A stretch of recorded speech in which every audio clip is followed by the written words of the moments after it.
तोंडी व्यवहार ही कथा मनोज दास यांच्या सूरज गोष्टी या पुस्तकातील आहे.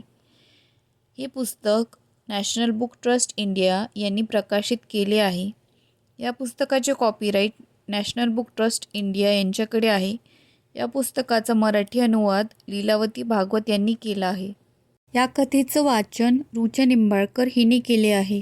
संध्याकाळची वेळ होती. एका गावातून एक म्हातारा चालला होता. एका छोट्याशा घरातून त्याला गाण्याचा मधुर सुस्वर ऐकू आला. गाणी संपेपर्यंत तो बाहेर रस्त्यावर थांबला. त्यानंतर तो घराजवळ गेला आणि आत डोकावून पाहू लागला. ती गाणी गाणारी होती एक लहान मुलगी. त्याने मोठ्या मायेने तिला थोपटले आणि एक सोन्याची मोहर दिली. त्या मुलीचा बाप मोहन शेजारीच उभा होता. या अकल्पित बक्षिसाने त्याला फार आनंद झाला. त्याने आपल्या मुलीच्या हातून ती मोहर हिसकावून घेतली. म्हातारा परत जायला निघाल्याबरोबर मोहन ओरडला, थांबा, माझ्या बाकीच्या पैशांचं काय? म्हाताऱ्याने मोठ्या आश्चर्याने मोहनकडे पाहिले. मोहन पुढे म्हणाला, हे पहा म्हातारे बुवा, माझ्या मुलीचं गाणं ऐकण्याच्या आनंदाची किंमत फक्त 1 मोहर नाही, 10 मोहर आहे. तेव्हा उरलेल्या मोहरा लवकर द्या. जितक्या झटपट द्याल तितकं बरं. म्हाताऱ्याच्या ताबडतोब लक्षात आले की मोहन लोभी माणूस आहे. पण आपल्याला काही समजले नाही असे वेड पांघरून तो म्हणाला, छोट्या गायिकेच्या माननीय बापा, आत्ता या क्षणी माझ्याजवळ आणखी मोहरा नाहीत. मला फार वाईट वाटतं, पण काय करू? मग तुम्ही मला तुमची टोपी, सोन्याची साखळी आणि जोडे द्या. इतका शहाणपणा ज्यात भरला आहे त्या तुझ्या डोक्यावर टोपी खरंच हवी. तसंच ते डोकं तोलून धरणाऱ्या मानेभोवती साखळीही पाहिजेच. पण माझ्या मित्रा, या वस्तू फार जुन्या आहेत. त्यांची काय किंमत येणार? त्यापेक्षा तू माझ्याबरोबर माझ्या घरी चल. मी तुला 100 सोन्याच्या नव्या कोऱ्या मोहरा मोठ्या आनंदाने देईन.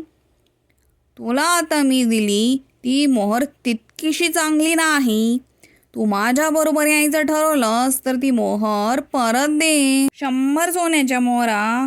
तुम्ही खरंच फार चांगले आहात. तुमचं घर किती दूर आहे? अर्थात 100 सोन्याच्या मोहरांसाठी मी 1000 मैल चालायला तयार आहे. त्याची काही गरज नाही. तुम्हाला फक्त 3 मैल चालावं लागेल. म्हातारा म्हणाला. मोहनने म्हाताऱ्याकडून मिळालेली मोहर त्याला परत दिली. मग तो 100 मोहरा मिळविण्यासाठी म्हाताऱ्याच्या मागोमाग निघाला. चालता चालता मोहन मोठ्या खुशीत आला होता. तो आनंदाने जणू बेशुद्ध होईल असे वाटत होते. या 100 मोहरांचं मी काय करीन माहीत आहे? नाही बुवा, मी असा एक सुंदर किल्ला बांधीन की त्याच्या भव्यतेपुढे राजाचा राजवाडाही फिका पडेल असं म्हणता. आणि मी राजाच्या मुलीला लग्नाची मागणी घालीन. पण तुमचं आधीच लग्न झालेलं आहे आणि तुम्हाला एक मुलगी पण आहे. म्हणून काय झालं, मी पुन्हा लग्न करीन आणि यावेळी राजकन्येशीच, दुसऱ्या कोणाशी नाही. असं समजलं. लवकरच ते शहरात पोहोचले आणि आले थेट राजाच्या राजवाड्यासमोर. म्हाताऱ्याला राजवाड्याच्या प्रवेशद्वाराकडे जाताना पाहून मोहनने विचारले, तुम्ही तिकडे कशाला जात आहात? म्हणजे काय, ते माझं घर आहे, म्हातारा म्हणाला. मोहनने म्हाताऱ्याकडे लक्षपूर्वक पाहिले. त्याने एकदम त्याला ओळखले. तो खरेच राजा होता, पण त्याने वेश पालटलेला असल्याने मोहनने आधी त्याला ओळखले नाही. मोहनची वाचाच बसली. राजा मोठ्या नम्रपणे म्हणाला, छोट्या गायिकेच्या थोर बापा, आता तू जाऊ शकतोस. तुझ्या मुलीच्या गाण्यानं मला 5 मिनिटं आनंद दिला. त्याच्या बदल्यात मी तुला सबंध तासभर 100 मोहरांच्या वचनाचा आनंद नाही का दिला? मुलीच्या तोंडच्या कलेनं मला आनंद दिला. माझ्या तोंडी वचनाने तुला आनंद दिला. परतफेड बरोबर झाली की नाही? पुढे ऐक. तू जी पैशाबद्दलची हाव दाखवलीस त्यामुळे माझ्या आनंदावर निराशेची छाया पसरली.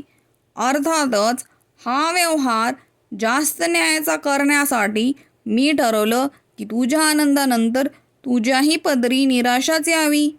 जा आता, चालता हो. मोहन आपल्या गावी परत आला. आपण मिळविलेल्या आणि नंतर घालविलेल्या एका मोहरेबद्दल त्याला फार दुःख झाले होते. समाप्त.